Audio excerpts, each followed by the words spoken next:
Oke, assalamualaikum warahmatullahi wabarakatuh. Perkenalkan, kami dari kelompok 5 akan menjelaskan tentang materi tentang HAM dan demokrasi dalam Islam.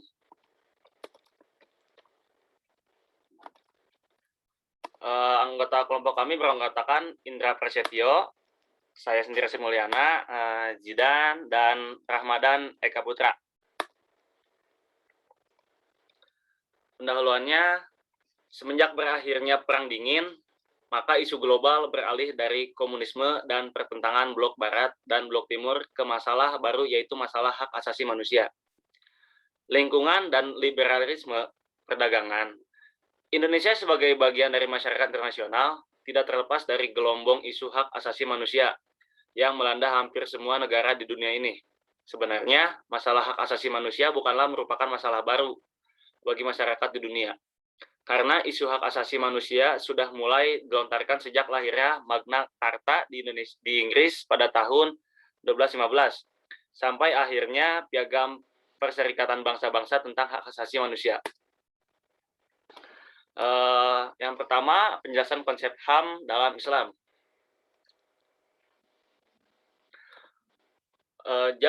Jauh sebelum dunia barat memperkenalkan hak asasi manusia alias HAM pada sekitar abad berapa ini?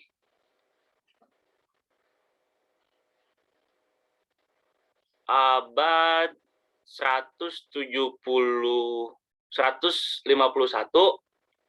sampai dengan 190, Islam sudah terlebih dahulu memperkenalkan konsep HAM pada 1300 tahun sebelumnya.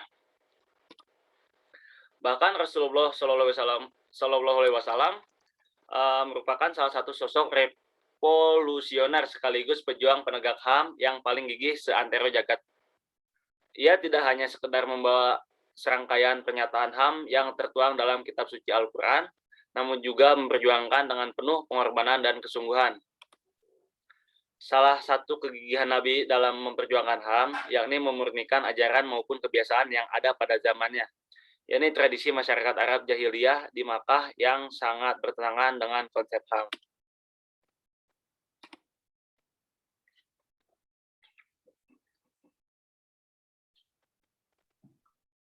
Dunia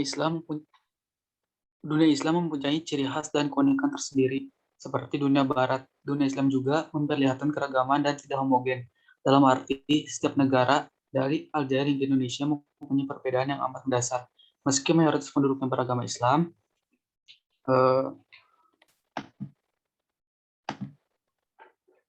dunia Islam ini mempunyai ciri khas dan keunikan tersendiri. Seperti dunia barat, dunia Islam juga memperlihatkan keragaman yang tidak homogen.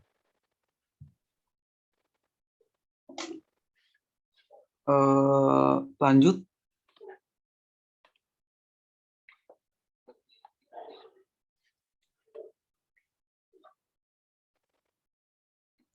Warga menginginkan negara Islam versi mereka. Sementara itu, negara-negara lain seperti Indonesia, Malaysia, dengan mayoritas penduduk Muslim memilih menjadi negara sekuler. Tampaknya perjuangan kelompok-kelompok Islam untuk membentuk negara Islam tidak berhasil. Kedua negara itu mengambil pemerintahan yang cocok untuk masyarakat pluralitas. Kendati penduduknya mayoritas Muslim, kedua negara ini mempunyai karakter pluralis dan karena itu memiliki karakter sekuler.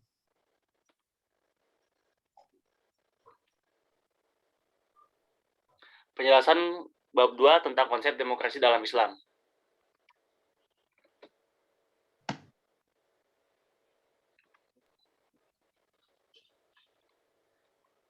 Konsep demokrasi dalam Islam, pertama, Islam dan demokrasi dipandang sebagai dua sistem politik yang berbeda.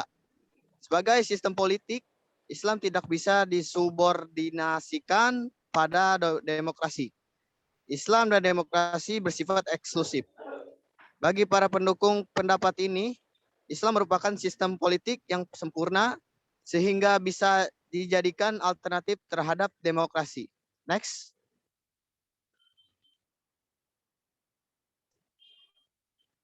Next.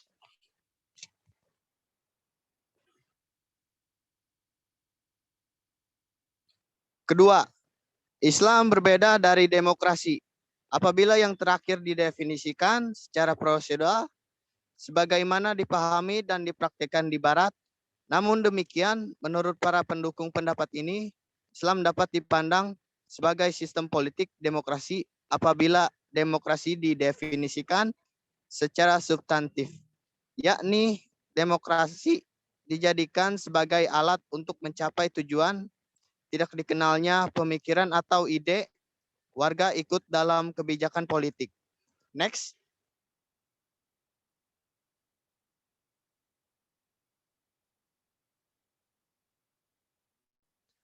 Berdasarkan data indeks kebebasan Freedom House yang dikeluarkan Desember 2001, dapat ditemukan adanya jurang pemisah yang cukup dramatis antara negara-negara yang mayoritas penduduknya Muslim dan negara-negara non-Muslim.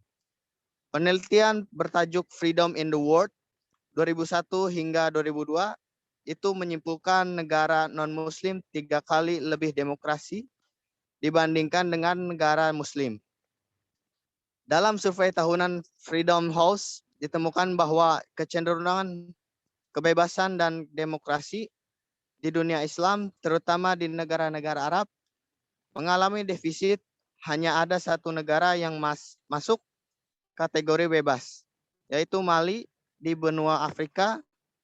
Sebanyak 18 negara masuk ranking sebagian bebas, dan 28 negara dianggap tidak bebas. Indonesia termasuk kategori sebagian bebas, sebaliknya di dunia non-Muslim 85 negara tergolong bebas. 40 negara sebagian bebas dan 20 negara tidak bebas. Next.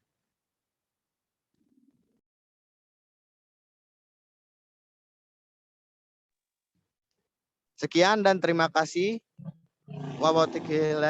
Wassalamualaikum warahmatullahi wabarakatuh. Oke, mohon maaf jika ada salah-salah kata dari kelompok kami. Kurang lebihnya mohon maaf. Terima kasih.